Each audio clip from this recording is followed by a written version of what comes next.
Wow, good to be here. So I'm going to start off with brothers and sisters, ladies and gentlemen, theys and thems, all you citizens of the world.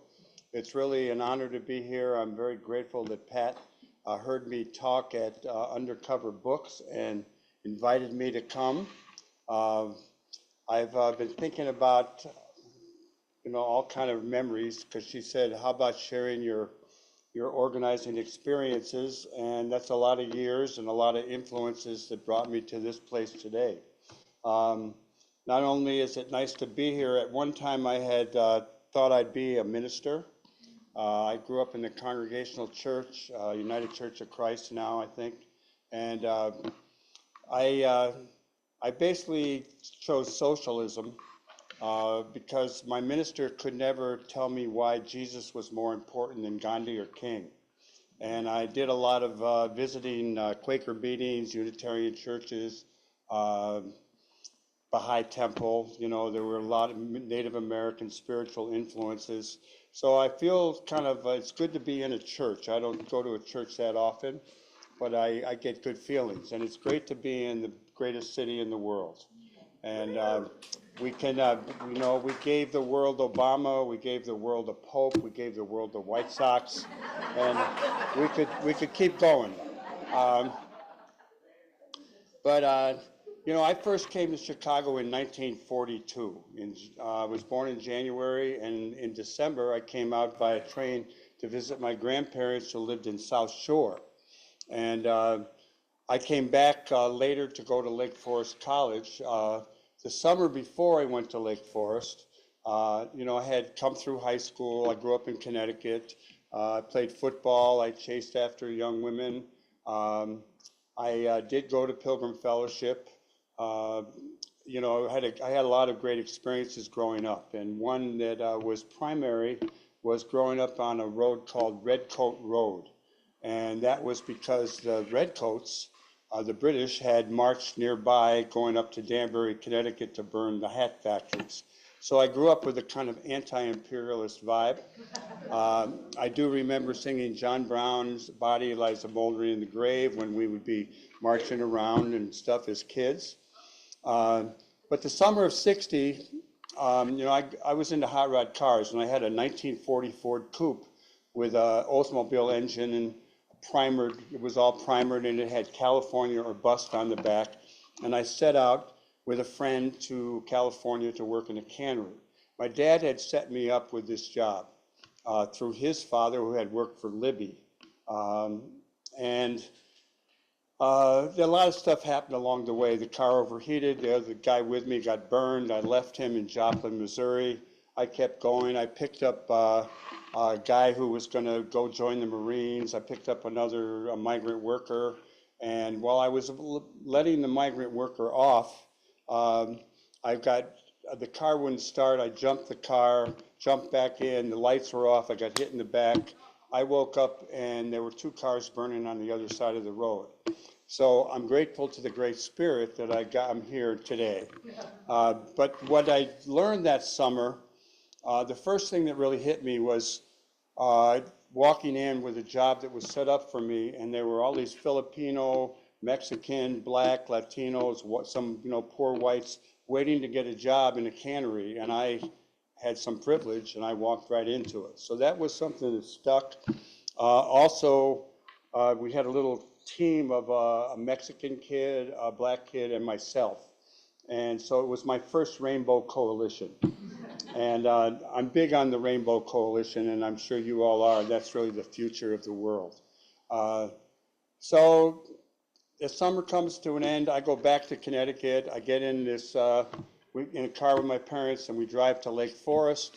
And I'd always wanted to be a Marine.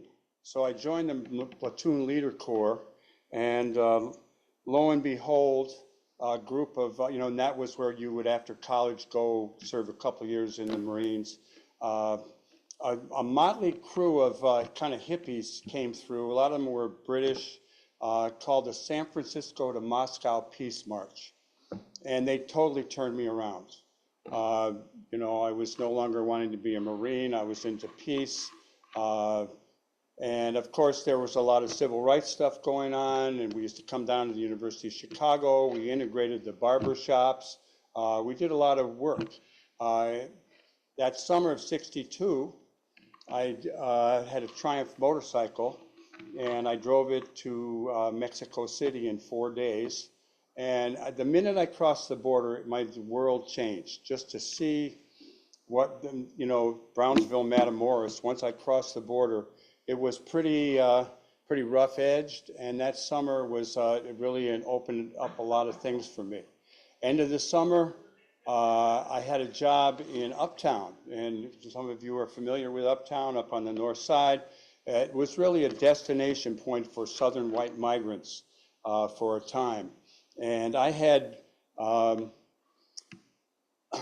gotten this sociology job, which basically had me under the L tracks drinking Jim Beam, learning how to do the guitar picks, and learning how to roll cigarettes from an old guy, Kentucky miner, one arm, named Penny Menser, and he could do the whole thing. So summer comes to an end. I'm off to Berkeley, drive back across country. This time it's a '57 Ford convertible. And I show up at Berkeley. I've got my sideburns. I've got my herringbone coat. I got cowboy boots, jeans. I'm going to be a professor. I'm going to study sociology. I walk onto the campus. A police car is surrounded, and it's the free speech movement. And I was in from the start. It was like so much for being a professor.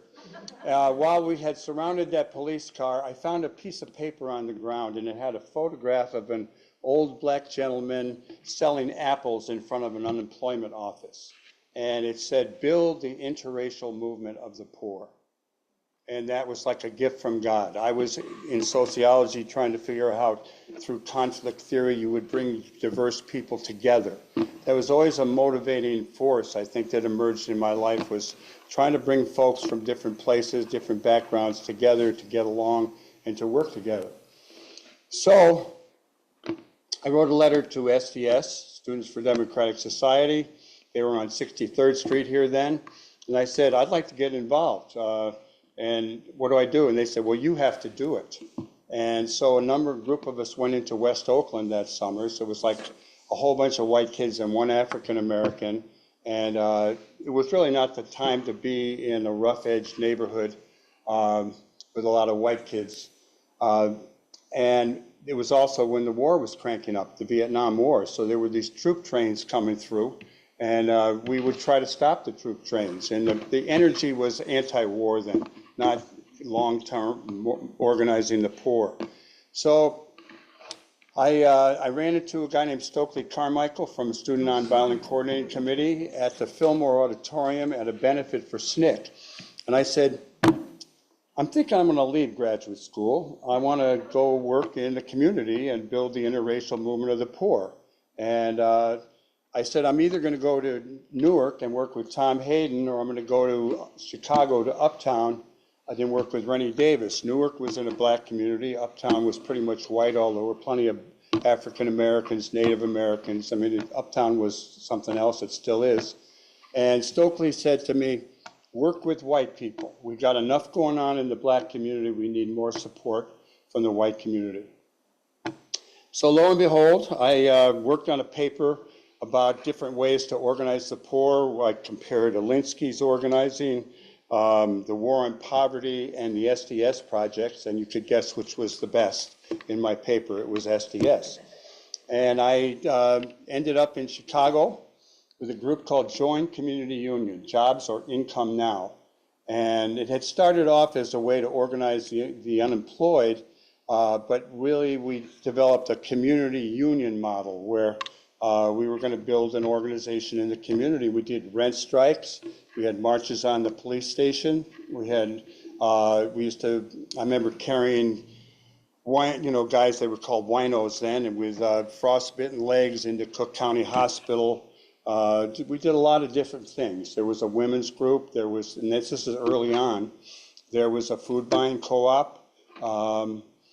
It was an intense number of years, and probably the height of that for me was being invited to be the speaker at the anti-war march, I think in April of '67, where the speakers were myself, Dr. King, Emil Macy from the United Auto Workers, and Dr. Spock, who was a famed children's doctor.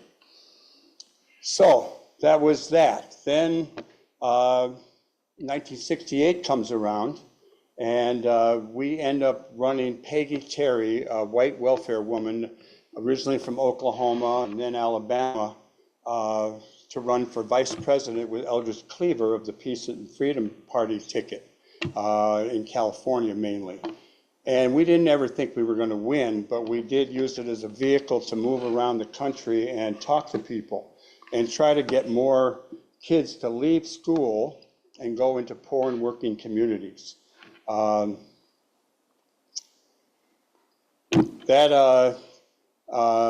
not sure where I was going with that, except the next step is, after the election, we met at a farm in near Antioch College, and we decided what are we going to do next. And we went to see a movie in Yellow Springs, and it was called Wild in the Streets. And there's a song in that movie called, I'm not sure what it's called, but it goes, there's a new sun rising up angry in the sky. And that's where we picked a name, and we decided we were going to build an organization, newspaper first, in order to build an organization among poor and working whites and others all around the city beyond Uptown. And that was the start of Rising Up Angry, which was a pretty militant operation in the early days. We were all into guns, we were into fighting the pigs. We were pretty much followed the Black Panther Party's lead until they changed and they developed what they called Serve the People programs. And we did that too. We ended up having a legal program where we'd meet all over the city with people, and they'd come with their legal problems, the problems with the police. We developed a Free People's Health Center called the Fritzie Engelstein Free People's Health Center at the Church of the Holy Covenant at Wilton and Diversey. And we had women's groups, we show films, we'd go out. My job was in outreach, pretty much going to neighborhoods and meeting young guys, cooling out fights, encouraging them to dig the Black Panther Party or the Young Lords or the American Indian movement, and just really pump up the revolution, popularize the revolution. And in a lot of ways, I'm still doing that. So Rising Up Angry went from 69 to 75, and in 75. And I think that summer I took a ride, the first time I had not been organizing in a neighborhood for about 8 years, and went to California, where I had my first alfalfa sprouts, avocado sandwiches, and it was pretty nice being out in California. I did reading, I jumped in the Pacific Ocean, I talked to a lot of friends. I went to the Fillmore, saw rock and roll, I met with political people. I met W.E.B. Du Bois's stepson, who was the editor of the Panther paper then. And I kind of had developed a notion of the mini red or mini progressive economy. And I was teaching at Columbia College downtown, and I came up with this idea, and I'm sure other people have similar ideas, of creating a network of businesses that would serve the people's interest. I had been reading about the Amana colonies in Iowa, where they were, it was a religious collective operation, and then New Harmony, Indiana, anywhere where people had tried to build a better life through building community. I was all up for that. And we were going to have automobile repair co-ops. We were going to have bicycle co-op. We were going to have record stores, photography studio, weightlifting, anything I liked, we were going to have, and including a restaurant. And while I was teaching at Columbia in my class called Organizing for Social Change, a young woman who ended up opening her own gay women's place called Mama Peaches, she offered me and my business partner, Katie Hogan, who's from Mount Greenwood, and some money. She never did that, but that's what set us on the path. So we had $4,000, and we're up in Rogers Park. we had discovered a place that had been Lackey's Steakhouse at Glenwood and Lunt, and we got the place and we worked on it, and then Katie Hogan came to me one day. She said, "We have $200 left," and we went and bought the food. We went and got all kind of, brown rice and whole wheat flour and vegetables down on the old South Water Market. And we went on for 36 years. I don't know, anyone here ever go to the Heartland? Oh, yeah. Oh, good. Phew. We, it was a long haul, but it was a great place. And in a lot of ways, I wish it was still around. I had a deal where I would get $250 a month in food once we sold it. And I envisioned eating a buffalo burger and getting a hit of tequila down the road from my house for the rest of my life. Little did I know that he would not last. And so it's gone now, but the legacy is there. Katie and I are working on a book, and we did a lot of organizing out of there in the community of Rogers Park and beyond. There were people from all over the country, all over the city, all over the world would show up at the Heartland. There was a lot of sharing of information. There were a lot of ideas spread around, a lot of secret meetings between people who were underground, and et cetera, et cetera. Lots went on there, and we all ate pretty healthy, and I hope we are all doing that today in general. Consumed a lot of brown rice, consumed a lot of buffalo meat, a lot of beans, a lot of good vegetables, buckwheat pancakes. We let it roll. And we sold it in 2012. And I took that time to really start going through all my photographs over the years. And I'm really grateful for this little altar that has my photos and my books. And I have books in the back that are full of my photos, but I did that for a number of years, just scanned pictures, and also was involved with a group called Athletes United for Peace. And we would put on races, and every time, before the race would start, we'd say, okay, we're against war, we're all for the people getting together. We'd kind of, pump each other up. But Athletes United for Peace was a group that had done stuff around the country and around the world, and was also involved with a group called Basketball in the Barrio, which is in El Paso, and I've been going down there for over 20 years taking photographs. It's kids right about 100 yards from the Mexican border, from the Rio Grande, Rio Bravo. So we're keeping busy. We're working on books, we're pumping out these photographs. We've got a situation today that's probably more dire than any we've known. The invasion of our city is pretty heavy. And, I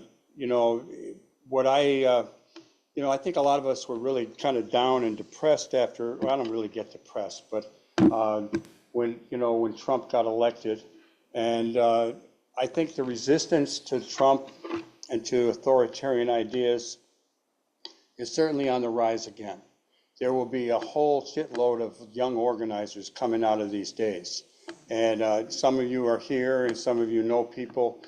We all can play a part. Everybody can make a contribution. And I think we have to remember that, that things will get better. I have a daughter, I have a number of daughters, a number of sons. I'm grateful to all of them. One of them, Koya Paz, who teaches at DePaul in the theater department and runs the Free Street Theater, she came up with a slogan that they have on their Free Street Theater that says joy and justice. So I've been talking that up, that we really have to be optimistic. We have to find ways to have a lot of fun, to live it up, and to get down and be real serious when we have to. Because we definitely want more of both. And I think we need to build kind of a politics of affirmation where it's positive as much as we have to build a stance of resistance to people who are not, you're on the other side, basically. There is another side. Some of them will get won over. But we always knew there was a fascist underbelly in this country, certainly a racist underbelly, and those things became manifest for a while. But I don't know if it's the Great Spirit or however it happens, but the resistance is ongoing and growing. And, hearing people talk today about activities that you're all doing down here, it's wonderful. I mean, and it's happening in a lot of places. So I do a radio show called Live from the Heartland. It's on YouTube. It's on a couple of radio stations. And what I say at the end of every show is I say, do good in the world. The world needs all the good we do. Together, we will make a big difference. So I hope that little quick run through a lot of years with a lot of stuff. I left out going to the Soviet Union. I left out going to Ireland. But it's really a warm and wonderful feeling in here. And I'm really grateful that Pat ran into me and got me to come down here. So with all that said, all power to the people. Onward.